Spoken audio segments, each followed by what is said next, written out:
TikTok করতে করতে হিজড়া হয়ে গেল একটা মেয়ে। ও মাই গড, এই বাচ্চা রেখে কেমনে একটা পুরুষ মানুষ সে এরকম পদক্ষেপ কেন নিল? আজকে তো ভালো কিছু করতে পারতো, ভালো কিছু করেও তো বলতে পারতো। আজকে যদি ও বড় হয়ে বলে যে বাবা কই, আমি কি বলবো? আমারে ঘরে রেখে সে হিজলা গোবরের সাথে গিয়া ভিডিও করতো, টিকটক করতো। এখন আমার কাছে ওইগুলো আছে। শারীরিক ভাবে অক্ষম, এই জন্য উনি থার্ড জেন্ডার বা হিজলা হন নাই। শারীরিক ভাবে অক্ষম না, তার দুটা বাচ্চা হয়েছে। তো সে যাওয়ার পরে একদিন তার মারে নাকি ফোন দেয়, ফোন দিয়া বলে যে আমি মালয়েশিয়া যাইনি, আমি ইন্ডিয়াতে আসছি, আমি এখানে আসছি, আমি সার্জারি করাই। সার্জারি মানে সে হিজলা হয়ে যাবে আর কি, পুরুষ থেকে। হ্যাঁ হ্যাঁ হ্যাঁ হ্যাঁ। আর এটারও সাহায্য করতেছে তারা হিজলারা। এটা কল্পনাও করতে পারি নাই যে এত দূর পর্যন্ত সে যাইতে পারে। আমার এত সুন্দর দুটা বাচ্চা রাখা। সারা জীবনে আপনি যত গল্প শুনেছেন, এরকম গল্প একটাও শোনেননি। একজন বিবাহিত মানুষ, দুটো বাচ্চা আছে, তারপরে সেই পুরুষটা নিজের বউ, বাচ্চা, সংসার, দেশ সব ছেড়ে রেখে বিদেশে চলে গেছে হিজড়া হওয়ার জন্য। বিয়েটা কেমন করে হয়েছিল তোমাদের? বিয়েটা আমার পারিবারিক ভাবে হয়েছিল, মানে 2020 সাল। তখন আমি চাকরি করতাম টুইন টাওয়ারে, স্বপ্নরঙে চাকরি করতাম। জি। তো তখন হুট করে আমার একটা বিয়ের ঘর আসে, মানে এলাকার একজন কাকার সম্বন্ধে আর কি। সেক্ষেত্রে আসে, তো দেখতে চায়, ছেলেটা আমাকে দেখতে চায়, মানে ছবি দেখবে না, সে আমাকে সরাসরি দেখবে, মানে এরকম একটা ঘর আসে। তো হুট করে রাত্রে তখন 9টা 9:30 বাজে ছেলেটা আমাকে দেখতে আসে, 4-5 জন বন্ধু নিয়ে আর কি। আর যে ঘরটা আনে তাকে নিয়ে। তা আসার মতন সে আমাকে পছন্দ করে, দেখেই মানে পছন্দ করে। এরকম একটা বিষয় হয়ে দাঁড়ায় যে সে 1 সপ্তাহ সময় দিবে না, তখন পুরা লকডাউন, তখন সে সময় নেবে না, সে 1 সপ্তাহের মধ্যেই বিয়ে করবে। তো আমাকে দেখতে আসে বৃহস্পতিবার না যেন শুক্রবার, তো তারপরে শুক্রবার আমার বিয়ে হয় আর কি। তো মানে তার বাসায় যায়, আমার মামাতো ভাইয়া তাকে পছন্দ করে আর কি। আমার যে একদম আমার ফ্যামিলির যে গার্জিয়ান থাকে সে হলো আমার মামাতো ভাইয়া। তো সে তাকে দেখে পছন্দ করে। ওকে। তার ওদের বাড়িতে যায়, গ্রামের বাড়িতে যায়? না না না, গ্রামের বাড়িতে না, সে থাকতো মানিকনগর। আচ্ছা। মানিকনগরে থাকতো। তো সেখানে যাইয়া বিয়ের আগে দেখে যে ছেলেদের ঘর কেমন, তো দেখে আসে যে মোটামুটি ভালো। না, আমরা যে পরিবেশে, ছেলে ড্রাইভারের চাকরি করতো, ভালো একটা কোম্পানিতে ড্রাইভারের চাকরি করতো।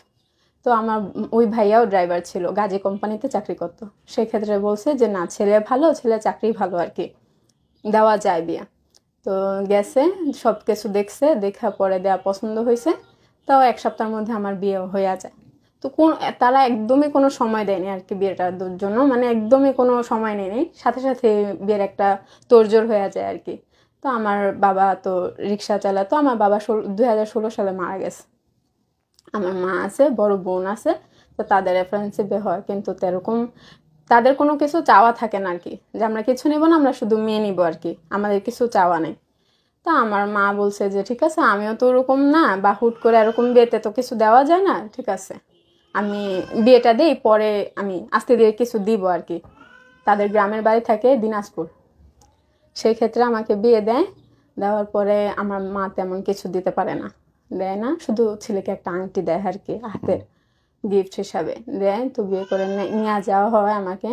তো যাওয়ার পরে তার ফ্যামিলিতে আমি যাওয়ার পরে আমার মানে থাকাকালীন আমার খুব কথা শুনতে হইতো যে না চাইলে বেশি দিতে হয়। এই বিষয়টা নিয়ে তারা খুব নারাজ ছিল যে কিছু দেওয়া হয়নি। এই বিষয়টা হয়তো আমাকে সরাসরি বলতো না, কিন্তু তারা আশা রাখছিল যে না চাইলে বেশি দেওয়া হয় আর কি। অনেক কিছু ঘর, তাদের মানে তাদের দেশে যে নিয়মটা আর কি, একটা মেয়েকে বিয়ে দিলে মানে একদম হাঁড়ি পাতিল সবকিছু দিয়ে দেয় আর কি। সেই ক্ষেত্রে তারা ওরকমটাই আমাকে মনে করছিল।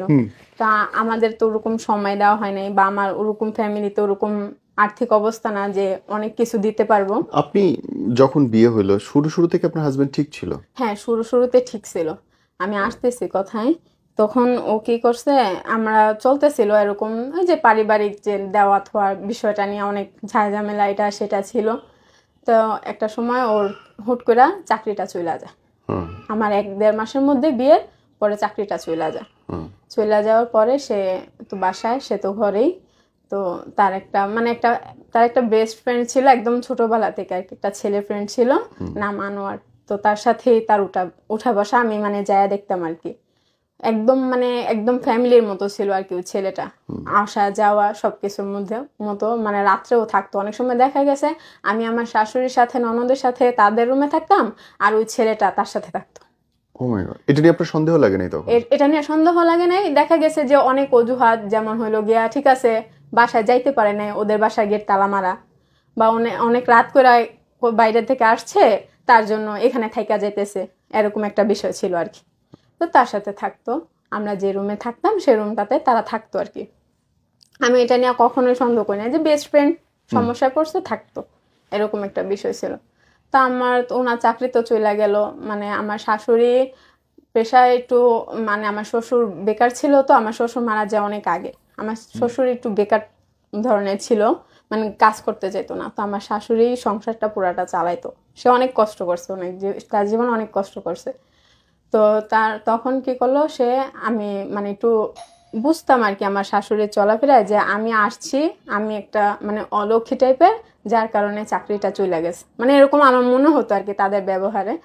তো আমি বলছি যে ঠিক আছে, মনে মনে কষ্ট পাইতাম, কিন্তু তাও আমার হাজবেন্ড আমি বুঝাইতাম যে দেখেন এভাবে বসে না থেকে যে এরকম চাকরি পান আপনি ওরকম এটাই করেন। তো ওনার আবার একটা ছিল কি, কোম্পানির চাকরি ছাড়া করতে পারতো না, যে কোনো কাজেও কোম্পানির হইতে, এরকম ছিল, প্রাইভেট গাড়ি চালাইতে পারতো না। তো সে একটা ভালো চাকরির আশায় ছিল। তা আমি একটু ঘরে প্যারা দিই, আমার শাশুড়িও প্যারা দেয় যে একটা চাকরি ধরো, নতুন বউ ঘরে তো লাগে। তো ঠিক আছে, সে কি করলো জোড়াজুড়িতে মানে কোম্পানির একটা চাকরি নিল, কিন্তু স্যালারি কম, ওটা হলো মিরপুর, তার মানিকনগরের থেকে আইসা মিরপুরে ডিউটি করতে হয়। তো তার সকালবেলার সময়টা রাত্রে যাওয়াটা মেনটেন করতে পারতো না, অনেক লেট হয়ে যেত। তো কি করলো সে, ঠিক আছে এরকম করে চলতে থাকলো। আমি তার মধ্যে আমার ভাসুরের বিয়া দিনাজপুর আমাকে নিয়ে যাব, নতুন বউ আমি, তো নিয়ে যাব। তার মধ্যে আবার আমার খালা শাশুড়ি ছিল আমাদেরকে ইয়াতে নিয়ে যাব, তখন সে চাকরি নেই আর কি, বাসায় নিয়ে যাব, ইয়াতে সিলেটে ঘুরতে নিয়ে যাব। আমার খালা শাশুড়ি আসছে, সে হলো গিয়া মানে আমাদের ঘরে যেমন আমার মামাতো ভাই প্রথা, তাদের ঘরেও যেমন একজন তার খালার কথা সবাই চলে আর কি, এরকম একটা বিষয় ছিল। তো তার খালা আসছে, আমাদেরকে সবাই নিতে নিয়ে গেছে, সিলেট নিয়ে গেছে আমার হাজবেন্ড ঘুরাইতে। তখন আমি বাচ্চা টাচ্চা আমার হয়নি, নিয়ে গেছে। তো ওইখান থেকে আসছি, আসার পরে আর কি আমার বোন গেছিল আমার খালা শাশুড়ির সাথে দেখা করতে গেছিল মতন। সেদিন তাকে অনেক অপমান করা হয়েছে, যে কিছু দেওয়া হয়নি, কিছু করা হয়নি, কত টাকা কাবিন, কেন আমাগো ছেলেরে নিয়ে ওরকম ভাবে রাখা হয় না, কেন মানে একটা মানে সে জামাইদেরকে যেমন ভাবে করতে হইব ওরকম ভাবে কেন করা হয় না। কিন্তু আমার হাজবেন্ড না নিজের খরচের ভয়ে আমাদের বাসায় যাইতো না। কখন তুমি প্রথম বুঝতে পারলে যে তোমার হাজবেন্ড ডিফারেন্ট? কখন বুঝতে পারছি, ওই যে মিরপুর চলে গেল, একবারে চলে গেছে সে, মানে প্রত্যেক সপ্তাহে আসতো মিরপুরে, মেসে থাকবো, সপ্তাহে একদিন আসবো। তুমি থাকতা কোথায়? আমি মানিকনগর থাকতাম আমার শাশুড়ির সাথে। মানিকনগর? হ্যাঁ থাকতাম। আর ওর ড্রাইভারি চাকরি করতে হচ্ছে মিরপুর? হ্যাঁ তখন ও মিরপুর থাকতো? হ্যাঁ, ব্যাচেলার থাকতো। তাহলে শ্বশুর শাশুড়ি মানিকনগর কেন থাকতো? শ্বশুর শাশুড়ি যে তারা ছোটবেলা থেকে ওইখানে ছিল, আমার হাজবেন্ড ছোটবেলা থেকে। তুমি হাজবেন্ডের সঙ্গে কেন থাকতেছো না এখন? এখন তারা থাকতেছে না, যে না সে মেসে থাকলে তার খরচটা কম, মিরপুর বাসা ভাড়া বেশি, মানিকনগরের বাসা ভাড়া কম, এখানে সুবিধা বেশি, আমি যাই তুমি থাকো, আমার মা আছে না, বিষয়টা এরকম ছিল। আমি এটা মাইনা নিয়েছি যে না শাশুড়ি আছে ঠিক আছে। কিন্তু প্রথম যে ডিফারেন্ট এটা টের পাইলা কখন? ডিফারেন্ট পাইছি কখন, যখন সে মানে চাকরিটা রাখা, আমার এর মধ্যে তো আমার ছেলেটা হইছে, প্রথম বাচ্চা হলো কতদিন পরে? ছেলেটা হইছে 2021 সালে, মানে 1 বছর পরেই হইছে। এই যে 1 বছর, সরি আমি এইভাবে জিজ্ঞেস করছি, এই 1 বছরের মধ্যে কি শারীরিক সম্পর্ক ঠিক ছিল তোমাদের? হ্যাঁ ছিল, কোনো এইভাবে এরকম টাইপের কোনো কিছু হয় না যে আমি তাকে সন্দেহ করব বা কিছু। আমি সন্দেহটা করছি যখন সে আমার মেয়েটা পেটে আসলো, তখন আমার ছোট বাচ্চাটা পেটে আসলো মতন কয়েক মাস যাওয়ার পরে সে চাকরিটা হুট করে সাইডা দিল। ওই যে তার বেস্ট ফ্রেন্ডের লাগেও কিন্তু তার সম্পর্কটা সে নষ্ট করে ফেলছে, কারণ তার বেস্ট ফ্রেন্ডের ইয়াতে আমরা অনেক কিছু জানতে পারতাম আর কি, মানে সেটা সে চাইতো না। বুঝছেন, আমার শাশুড়ির সাথে তার ফ্রেন্ডের অনেক ভালো একটা সম্পর্ক ছিল, যেটাতে সে মানে ভয় পাইতো যে যদি সে কিছু যাই না বইলা দেয় আর কি। বিষয়টা এরকম ছিল, যে কোনো অজুহাতে তার সাথে সম্পর্কটা নষ্ট করে দিছে। সেই ক্ষেত্রে আবার সে আসলো, বললো যে সুমাইয়া আমি চাকরিটা আর করতে পারতেছি না, আমার আয়সা যাই অনেক কষ্ট হয়ে যাইতেছে। ঠিক আছে, আমরা তো আগেতেই বলতেছি আপনি চাকরিটা চাইরা দেন, আপনি আসেন, চাকরি করা লাগবো না। তার চাকরি করাকালীনই কিন্তু আমার মনের ভিতরে অনেক সন্দেহ আসছিল। সে চুল বড় বড় রাখার বিষয়টা, তারপর হইলো গিয়া সে মানে এক কথায় ছিল সে টিকটকের পাগল ছিল। টিকটকটা তার মানে ভাত খাওয়ার মতো হয়ে গেছিল, মানে এত সে পাগল ছিল। সে ওই যে টিকটকে থাকে ওই যে মিলন মেলা কি বলে এগুলাতে মানে পার্টিসিপেন্ট করতো আর কি, মানে যাইতো আর কি ওইগুলাতে। তো অনেক সময় সত্য কথা বললেও যেত, অনেক সময় মিথ্যা কথা বললেও যাইতো। তো তার না অঙ্গভঙ্গিটা, তার টিকটকের ধরনগুলো আমার পছন্দ হইতো না। আমি এটা অনেকবার বলছি যে দেখেন এগুলা কি, আমাদের একটা ছেলে হয়েছে, ও যদি ভবিষ্যতে এগুলা দেখে আপনার, তাহলে তো ওর ভবিষ্যৎটা তো ভালো হইব না, আপনি এগুলা করেন না। কিন্তু সে মানে এটাতে কেয়ার করতো না আমার কথা, যে না করবো না, এরকম কোনো বিষয় ছিল না। ছেলে বন্ধুরা বাসা আসতো তার? হ্যাঁ, ছেলে বন্ধুরা আসতো। ছেলে বন্ধুরা ওই একই টাইপের ছিল আর কি, ওই ছেলে বন্ধুগুলোর সাথে হিজলাগো উঠা বসা ছিল আর কি, আসা যাওয়া ঘরে এরকম ছিল আর কি। হিজলার আমাদের ঘরে কখনো আসতো না, আমি পছন্দ করতাম না দেখা, কিন্তু তার আসা যাওয়া ছিল হিজলাদের বাসায়। ওই মানিকনগরেই হিজলাদের বাসা ছিল আর কি। তার বন্ধুর মাধ্যমে হিজলাগোর সাথে তার পরিচয় হয়েছে। পরে পরিচয় হওয়ার পরে সে যখন সেকেন্ড বাচ্চা যখন পেটে আসলো, আপনি বলতেছেন যে তখন আপনি বুঝতে পারলেন বা সন্দেহ, কি রকম সিম্পটম দেখে বা চোখে কিছু দেখছেন কিনা? সিম্পটম দেখছে যে তার ফোনটা সে অনেক প্রাইভেট করে রাখতো। প্রাইভেট বলতে মানে লক করে রাখতো, আমারে তেমন ধরতে দিত না। তার ফোন ছাড়া সে বাঁচতো না, খাইতে বলেও ফোন দেখতো, হাতে রাখতো, যেভাবেই হোক তার ফোন কারো হাতে দেওয়া যাবে না, এরকম একটা বিষয় ছিল। তা আমি আমার ছেলেটার আবার দিত একটু কার্টুন দেখার জন্য, তখন আমি ফাঁকে যাই যেভাবেই পারতাম আর কি, কারণ আমার মনে সন্দেহ ঢুকছিল যে সে এত ফোনে কি করে। তখন আমি একটু ফোনটা লুকায়া ঝুকায়া দেখতাম। আমি দেখতাম যে অনেক কিছু, অনেক মানে ছেলে মানুষকে ডাকতো বা ছেলে মানুষকে মানে এরকম কথাবার্তা বলতো যেটা মানে একটা সুস্থ ছেলে মানুষ বলে না। কিরকম বলতে যে ঠিক আছে তুমি অনেক সুন্দর, তুমি আমার সাথে কথা বলবা কিনা, মানে একটা থাকে না একটা ছেলে মানুষ অন্য টাইপের হলে যেরকম, আমার এগুলা ভাল লাগতো না। মানে অচেনা ছেলে গড় ফ্রেন্ড লিস্টে যারাই থাকতো বাজে ভিডিও পাঠাইতো, তারপর হ্যাঁ নিজের না আছে অন্য মানুষের যেভাবে হোক মানে পাঠাইয়া কথা বলতো। তো তখন মানে আমি এগুলা দেখতাম। দেখার পরে আমি টিকটকেও দেখতাম, আমি মানে ফেসবুকেও দেখতাম, আমি তার ইমোতেও দেখতাম যে সে এগুলা করতো আর কি। তার মধ্যে তো তার চলাফেরা আছে সব, মানে তার ইন টোটাল সব বন্ধ হয়ে গেল হিজলা, মানে হিজলাদের সাথে তার চলাফেরা, ঘন্টার পর ঘন্টা হিজলাগোর সাথে থাকা, উঠা বসা সবকিছু তার হিজলা। ওই চাকরিটাও সাইরা দিল, এখন যতটা অবসর টাইম পায় সে ওইখানে। আমার ওরকম ভাবে সময় দিত না। এর মধ্যে আপনার সঙ্গে শারীরিক সম্পর্ক বন্ধ? না, শারীরিক সম্পর্ক বলতে আমাদের মধ্যে যে হাজবেন্ড ওয়াইফ দেখা গেছে যে খুব কম, আর হইলো গিয়া যে একসাথে শুয়ে থাকলেও দেখা গেছে ওর ফোনে ইনভলভ ছিল বেশি। ও আমার সাথে তেমন কথা বলতেও পছন্দ করতো না, বা আমার সাথে ওরকম ভাবে মিশতেও চাইতো না। আপনার প্রতি তার কোনো আক্ষেপ ছিল বা কষ্ট ছিল? হ্যাঁ, তার ছিল বলতে সে বলতো যে আমি রাগ হয়ে থাকতাম, বা কিন্তু আমি রাগ হয়ে থাকতাম তো ওই যে আমি ওইগুলা দেখতাম যেটা আমি নিতে পারতাম না। আমি কষ্ট পাইতাম যে আমি বউ ঘরে থাকাকালীন সে যদি আরেকটা ছেলের সাথে এরকম ভাবে কথা বলে, সে তো নিশ্চয়ই আমি তো এটা ভালোভাবে নিব না, তাই না? তার মধ্যে সে ঘরে ঠিক মতো খরচ দিত না, এটা ছিল আমার মানে সবচেয়ে কষ্টের জায়গা। ঘরে ঠিক মতো খরচ দিত না, যেটা আমার শাশুড়ি বিধবা মানুষ হইয়াও অনেক কষ্ট করেও সে এটা খরচটা চালাইতে তার অনেক কষ্ট হইতো ঘরে, তো সে দিত না।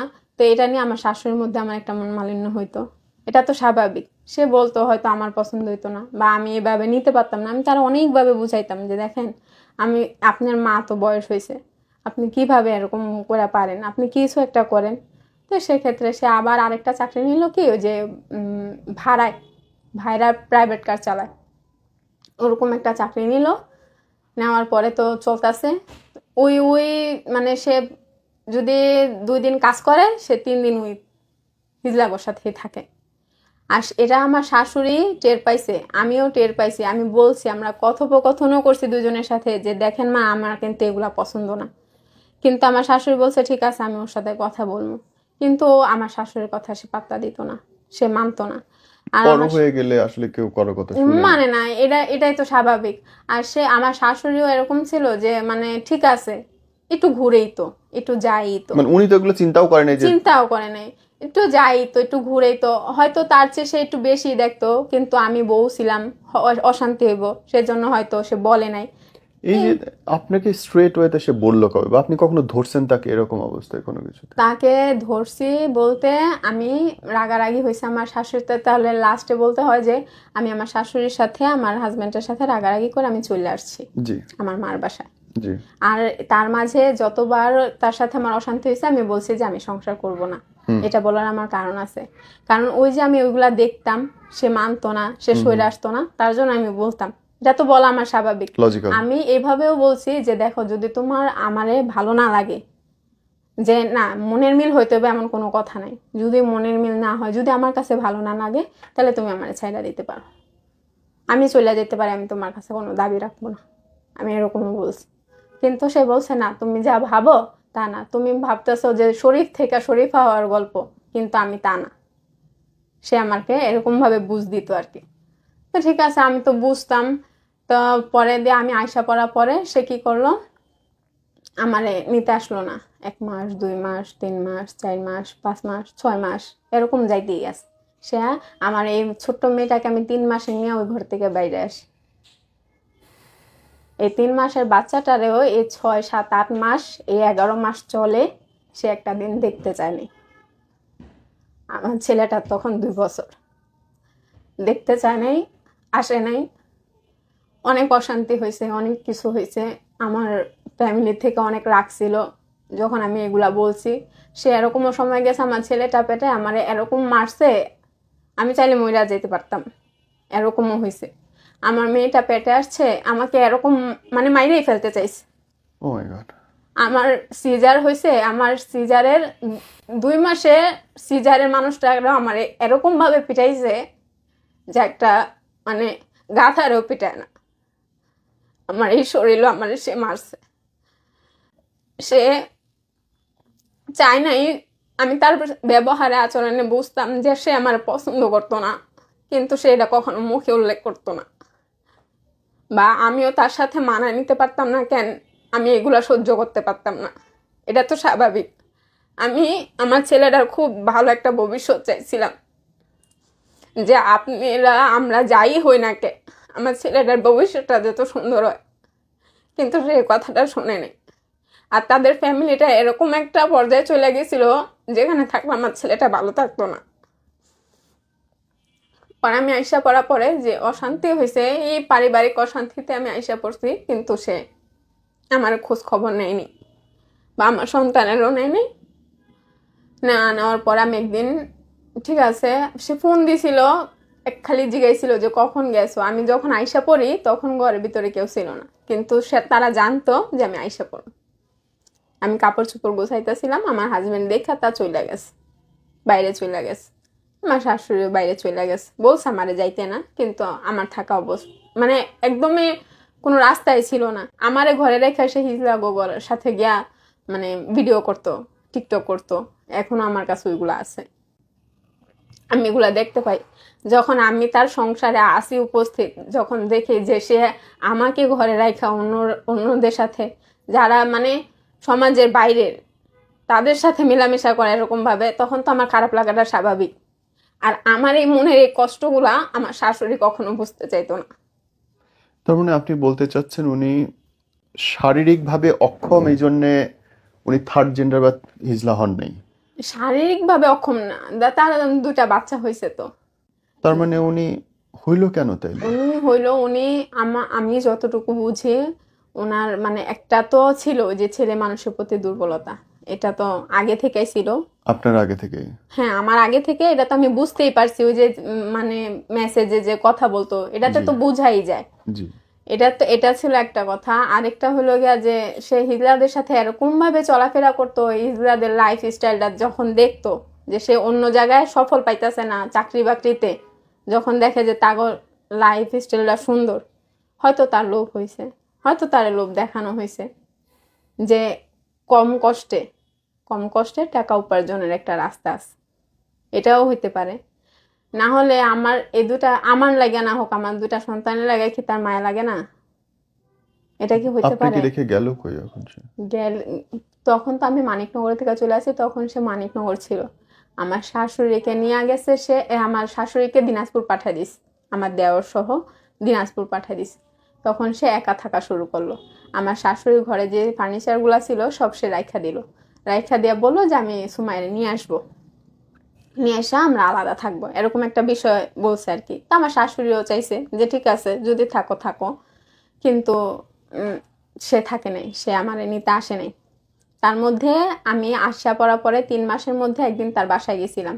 আমার ছেলেকে আমার মা স্বর্ণের চেইন দিছিল, আমরা একটা অনুষ্ঠানে যাইতাম, তার জন্য ওই চেনটা আনতে গেছিলাম। ওই চেনটা আনার উদ্দেশ্য ছিল আমার একটা, যে আমি যাই দেখি আমার হাজবেন্ড কি বলে কি করে, আমার উদ্দেশ্য ছিল এটা। কিন্তু সে যাওয়ার পরে আমারে যা করলো তা মানে ভাবার মতো না। বাহিরের মানুষ নিয়ে আমার শাশুড়ি, আমার হাজবেন্ড, আমার খালা শাশুড়ি সবাই আমার অপমান করছে। সে আমার চেনটা দেয় হাতে আর সে ভিডিও করে রাখে যেন আমি পরে ওইটা অস্বীকার না করি। আর এরকম ভাবে ভিডিও করছে যেটা মানে পরকিয়া করলে স্ত্রী ধরা খাইলে যেরকম একটা বিষয় হয়ে যায়, ঠিক ওইভাবে। কিন্তু আমি কিন্তু তার বিষয়ে কোনো পদক্ষেপ নিই গা, কোনো কিচ্ছু নেই গা। আমি চাইলে অনেক কিছু পারতাম, কিন্তু তা করি নেই গা। সে তারপর আয়সা পড়ছে, তার মারে তো দিনাজপুর দিয়ে দিছে, সে আস্তে আস্তে টাকা গুছাইছে। তার মধ্যে অনেক মাস পরে আমার শাশুড়ি আমাদের বাসায় আসছে দেশে থেকে। আয়সা বলছে যে সুমাইয়া, একমাত্র তুমিই পারো আমার ছেলের ফিলাইতে, ওর বাচ্চা কাচ্চা দেখলে ও আসতে বাধ্য। ঠিক আছে, এতদিন যেহেতু আপনার আমার সন্তানের জন্য মায়া লাগে নাই, যদি এখন লাগে তাহলে ঠিক আছে আমি যাব। আমার হাজব্যান্ড আবার বলছে যে আমার শাশুড়ি যে যদি তোমরা একত্রে হও তাহলে আমি আসি, কিন্তু সুমায়ের আগে আমার বাসায় আসতে হবে, আমার কাছে আসতে হবে। তো ঠিক আছে আমি যাব। তার মধ্যে কিন্তু সে হিজলাগো সাজসজ্জা ছবি তুলা আইডি খুলছে, হিজলাদের সাথে ভিডিও করে, মানে খুব বাজে ধরনের ভিডিও, মানে যা দেখার মতো না, যা সমাজে দেখানোর মতো না, এগুলাও আমি পাইছি। কারণ আমি তারে খোঁজ রাখতাম, আমার কথা কেউ বিশ্বাস করতো না যে সে হিজলাগোর সাথে চলে, বা এসে আমার সবাই দোষ দিত যে আমি আয়সা পড়ছি কেন, তার জন্য সে খারাপ হয়েছে। ফোন আছে দেখাতে হবে না? হ্যাঁ আমার কাছে আছে, আমি সব নিয়ে আসছি। পরে সে কি করলো, এগুলা করা শুরু করলো। আমি এগুলাও সবাই প্রমাণ দেখাইতে লাগলাম, আমার খালা শাশুড়ি পাঠাইলাম, আমার ননদের পাঠাইলাম, আমি সবাই পাঠাইলাম যে দেখেন এরকম একটা মানুষের সাথে কি সংসার করা যায়। নতুন হিজড়া দিয়া সে আইডি খুলে, আমি তাও গেছি তার কাছে কথা বলার জন্য, তাও যাইয়া তার সাথে আমার কথা হয়েছে, ঠিক আছে সবকিছুই ঠিক আছে। কিন্তু ভাই আমি দিনাজপুর যাইতে চাইনি। সে বলছে যে দিনাজপুর যাইব, সে মালয়েশিয়া যাইব, দেশের বাইরে চলে যাব। আমি এটা মাঝখানে একবার বলছিলাম যে আপনি ঠিক আছে হিজলাগোর সাথে, আমি এটা আমার মনের কথা আর কি, হিজলাগোর সাথে যেহেতু এত মিলামেশা হয়ে যাইতেছে, সে বাইরে চলে যাবে, আমি এই বুদ্ধিটা দিয়েছিলাম, কিন্তু সে নেয় নেই তখন। পরে আমি যখন আয়সা পড়লাম তখন নাকি সে বুদ্ধি করছে যে সে মালয়েশিয়া চলে যাবে। ঠিক আছে, আমি তো খুব খুশি যে মালয়েশিয়া চলে গেলে তার এই চলাফেরাটা বন্ধ হয়ে যাব। তারপর কি করলাম, আমি গেলাম, তার সাথে কথা বললাম, কিন্তু সে আমার সাথে যোগাযোগও করলো কয়েকদিন, প্রায় 1 সপ্তাহ পর্যন্ত তার সাথে আমার ভিডিও কলে কথা হয়, যোগাযোগ করে, কিন্তু সে আসে না। সে তার মারে কথা দিছিল যে যদি সুমাইয়া আসে তাহলে আমি যাব ওদের বাসায়। এত কিছু পরে তো আমার মা বোন আমাকে এমনি দিয়ে দিব না। সেক্ষেত্রে সে কি করে, বলে যে আমি আসমু, কিন্তু আসে না। সে চুল এত বড় বড় রাখে, তারে চুল কাটতে বলি সে কাটে না, বলে যে না, যে আবার বিদেশ যাওয়ার পরে এরকম একটা বিষয় অজুহাত দেয় আর কি। আমার 2টা পোলাপাইনের সাথে কথা বলে, এ কথা বলাকালীন দুইজনে 2 দিন 1900 টাকা দেয়। এই মানে 8-9 মাসের মধ্যে 1900 টাকা দেয় খরচ হিসাবে। এমনি দেয়, মাইয়া দুধ কেনার জন্য দেয়। তো ঠিক আছে দেয়, তার লগে কথা হয়। একদিন আমি বলতেছে কি দিনাজপুর যাম, বিদেশ যাওয়ার আগে মার সাথে দেখা করে আসবো। তো ভালো কথা, যান। কয় তুমি চলো। আমি কইছি না, আমি এখন যাবো না, কারণ এখন গেলে বিষয়টা অন্যরকম হয়ে যাবো। কি আমার শাশুড়িরে আমি মানে ওরকম ভাবে বিশ্বাস করতে পারি না। সে আছে আমার আটকাই দিব বা আমার সন্তানরা আটকাই দিব, যার কারণে আমার থাইকা যেতে হইব। কিন্তু আমি এমনি গেলে তো আমার হাজবেন্ডের কোনো ভয় ঢুকলো না, কিছু হইলো না। সেক্ষেত্রে আমি এইভাবে যাবো না, আমার গার্জিয়ান তো এটা মেনে নিব না, আমি যাবো না। কয় ঠিক আছে আমি আয়াত্রে নিয়ে যাবো, মানে আমার ছেলেরে নিয়ে যাবো। ঠিক আছে যান। ঠিক আছে, আমার শাশুড়ির সাথেও কথা হয়, তার সাথেও কথা হয়। হুট করে একদিন আমি বলি কি আপনাদের তো যাইবেনই, তো যাওয়ার আগের দিন আইসেন আমাদের বাসায়। আসলে কি হইব, আপনি একটা রাত আমার মেয়েটার সাথে সময় কাটাই গেলেন, সকালবেলা আমার ছেলেরে নিয়ে আপনি চলে গেলেন। আমি তো খারাপ বলিনি, আমি বলছি সকালবেলা চলে যান। কয় ঠিক আছে আমি আসবো। আমি ওই অপেক্ষায় আছি। সে একদিন আমারে বলতেছে, সুমাইয়া তোমার হাতের অনেকদিন রান্না খাই না। তা আমি আমার মারে দেওয়া গরু গোস্ত আইনা রাখছি, এটা সেটা আইনা রাখছি যে আমি তারা রান্না করে খাও। সে আসে না। সে ফোন দিয়া বলে যে আয়াত্রে রেডি করাই দাও, ম্যাচে নিয়ে যাবো, মানে রাস্তা থেকে নিয়ে যাবো আর কি, নিয়ে যাবো। আমি আমার খালার বাসায় রাত্রে থাকবো, সকালবেলা আয়াত্রে নিয়ে আমি দিনাজপুর চলে যাবো, আমি শ্যামলি থাকবো খালার বাসায়। তখন কি আমার কষ্ট লাগে না যে আজকে 8-9 মাস হয়ে গেল সে আমার সারা। আর তার আমি একটা রাত আমার সন্তানটার সাথে সে আসতো, আমার গার্জেনের সাথে কথা বলতো। আমার চিন্তা ছিল কি ভাইয়া যে সে আসবো, আমার ফ্যামিলির সাথে কথা বলবো, তারপর আমি তার সাথে দিনাজপুর যাবো, তাহলে তো আমার ফ্যামিলি আমার দিব বা আমিও যাইতে পারবো, একটা আশ্বাস ছিল। সে আসে না। তারপরের দিন সকালবেলা ফোন দেয়। আমার শাশুড়ি আমার অনেক রিকোয়েস্ট করে যে তুমি আসো, আমি বলছি না আমি যাবো না।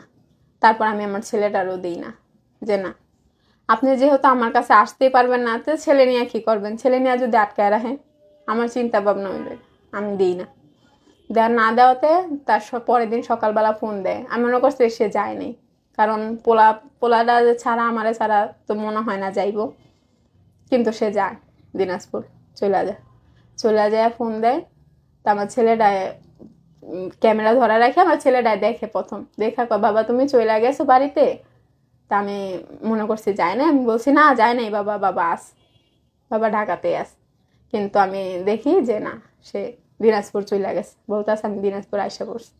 তারপর আর আমি একটা কথা কই না, আমার ছেলের সাথে সবাই ভিডিও কলে কথা কইছে। এখনকার অবস্থা কি বোন? এটাই হইল গিয়ে এখনকার অবস্থা, যে সে তার মার সাথে বলে যে সে মালয়েশিয়া চলে যাবে, তার সাথে আমার যোগাযোগ এখন একদমই নাইকা।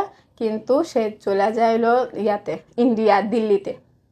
এই হিজলাদের সাথে সাহায্যে সে দিল্লিতে চলে যায়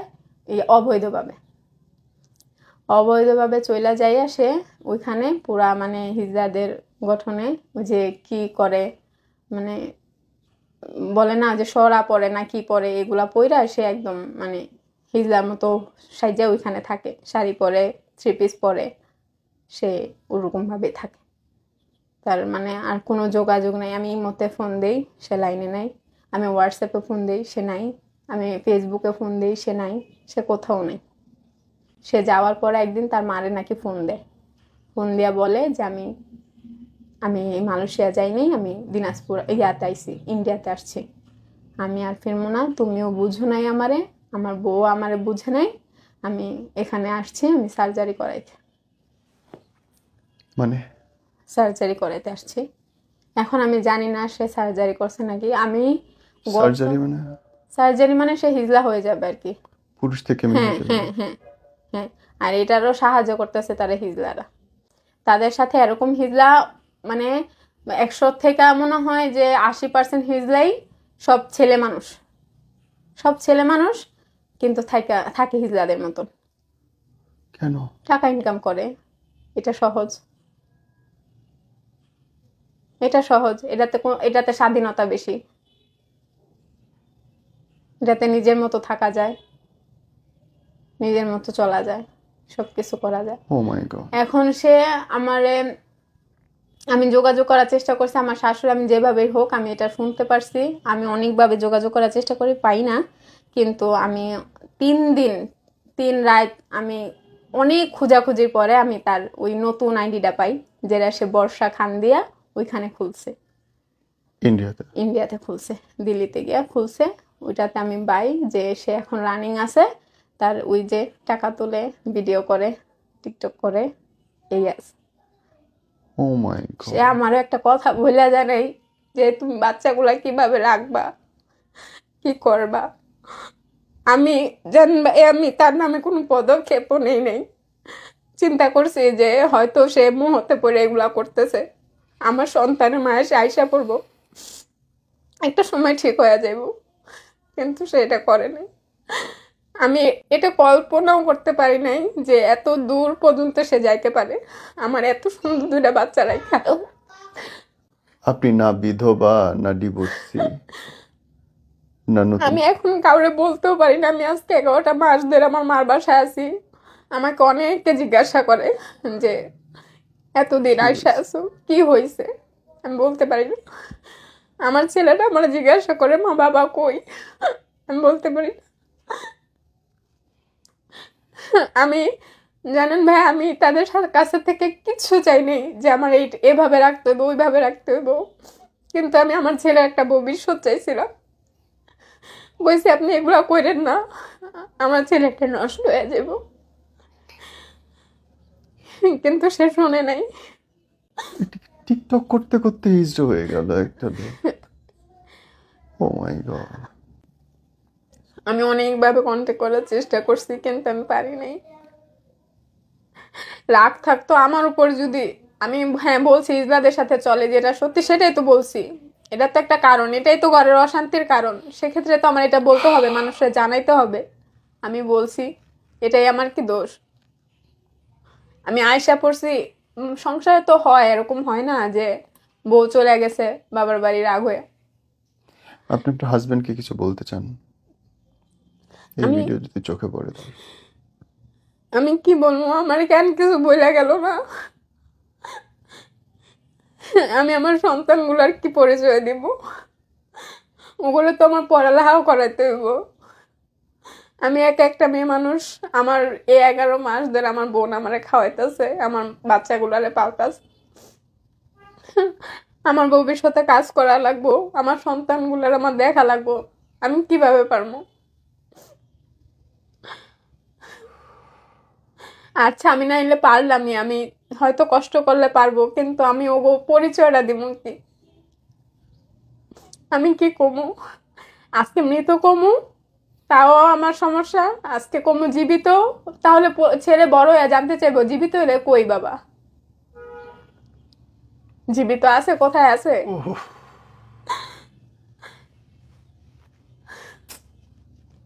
আমি জানি না আমি কি বলবো অ্যাকচুয়ালি। সে আমার আগেই বলতো যে সময় আমার এই সংসার ভালো লাগে না, বা আমি এইভাবে আর থাকতে চাই না। আমি কখনো আমার অনেকে বলছে সে বাংলাদেশে থাকতে যে তার নামে একটা কিছু করার জন্য, আমি করিনি, কইছি না। আমার তার 2টা সন্তান আছে, এই 2টা সন্তানের মায়ে তো সে ফিরে আসবো।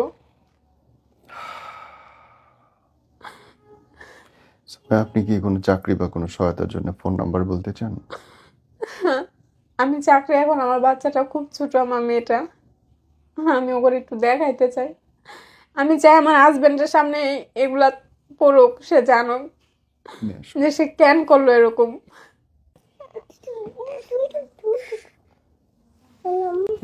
এই বাচ্চা রেখে কেমনে একটা পুরুষ মানুষ?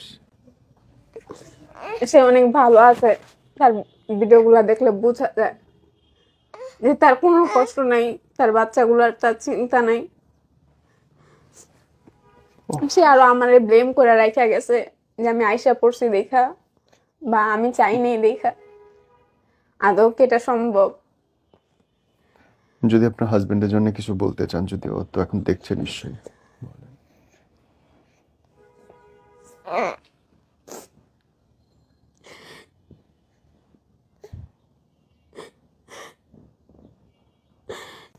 সে এরকম পদক্ষেপ কেন নিল?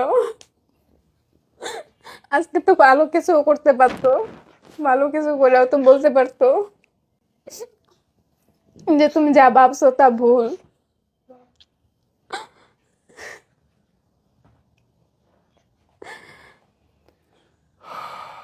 আমি কি পরিচয় দেব? আমার এটাই একটা প্রশ্ন।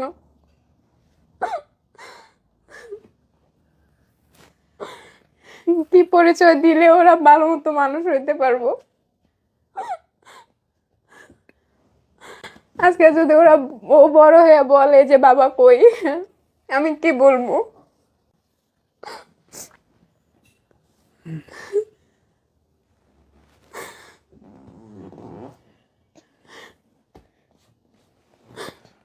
হাত জড়ো করে অনুরোধ করতে চাই প্রত্যেকটা পুরুষের জন্য যারা বাবা হয়েছেন,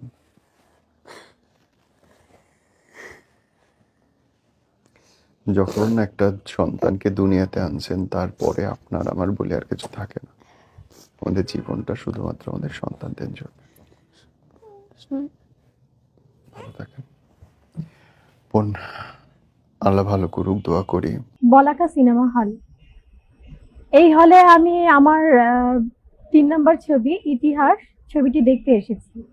ছবির নায়ক পাশে দাঁড়িয়ে আছেন। ছবিটি দেখতে এসে পুরো ছবিটা দেখলাম। তো দেখার সময় আশেপাশে যারা ছিল সবাই বলছে ছবিটি সুপারহিট হবে। আমিও সে আশা করছি, কারণ আমার পাশে যে দাঁড়িয়ে আছে মারুফ, ও নবাগত অভিনেতা, ইতিহাস ওর প্রথম ছবি। ছবিটি দেখে কারো মনে হবে না ও নবাগত। ওর নামের পাশে যে নবাগত কথাটি আছে এটি মিথ্যে বলে মনে হবে যে ও পুরাতন অভিনেতা, বরঞ্চ আমাকে মনে হয়েছে নতুন। ওর পাশে আমি নার্ভাস ফিল করেছি। আমারই পাশে দাঁড়িয়ে এত সুন্দর অভিনয় করেছে ও। এটা আমার যখন পর্দায় দেখেছি ছবিটি, আজ যখন দেখলাম তখন মনে হয়েছে যে নতুনরা এত সুন্দর অভিনয় করে। আর ছবিটির ব্যাপারে আমি এই মুহূর্তে কিছু বলবো না, কারণ আপনারা হলে গিয়ে ছবিটি দেখতে পারবেন। ইতিহাস কি ধরনের ছবি, ইতিহাস নামটির সাথে ইতিহাসের কতটুকু মিল আছে।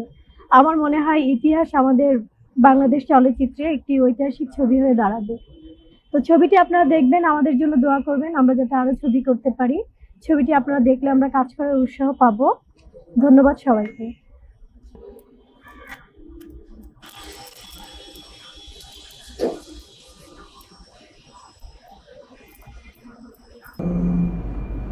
মনে হয় যে ছবিটা আমরা টানতে পারবো এবং বিশেষ করে সব দর্শককে নিয়ে ছবি যে আনন্দ পাবে এটা আমরা ধারণা করতে পারছি।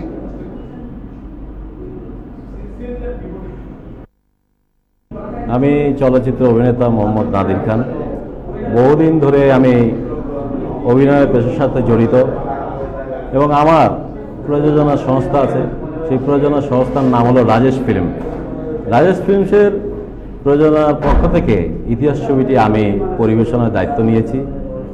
কেন নিয়েছি? যে ছবিটি প্রথম যখন দেখেছি মারুফের অভিনয় এবং তার আব্বার অভিনয়, কাজী সাহেবের অভিনয় দেখে এত মুগ্ধ হয়েছি যে আমি এই ছবিটির পরিবেশনার দায়িত্ব নিয়েছি যাতে সারা বাংলাদেশে চালাতে পারি। এবং আমি আশা করছি এই ছবিটি এত সুন্দরভাবে চলবে সারা বাংলাদেশের, মানে সমস্ত দর্শক, সব লেভেলের দর্শক এই ছবিটি দেখে আনন্দ পাবে এবং ভালো লাগবে। এবং আজকের দিনে যে ছবি হচ্ছে, যে ক্রাইসিস, যে ছবি সবার আমাদের হলে যে যারা দেখে ওরা সবাই আমাকে বলে যে ছবি তো হচ্ছে না, ছবি তো হচ্ছে না। তো বোঝেন না কিছু।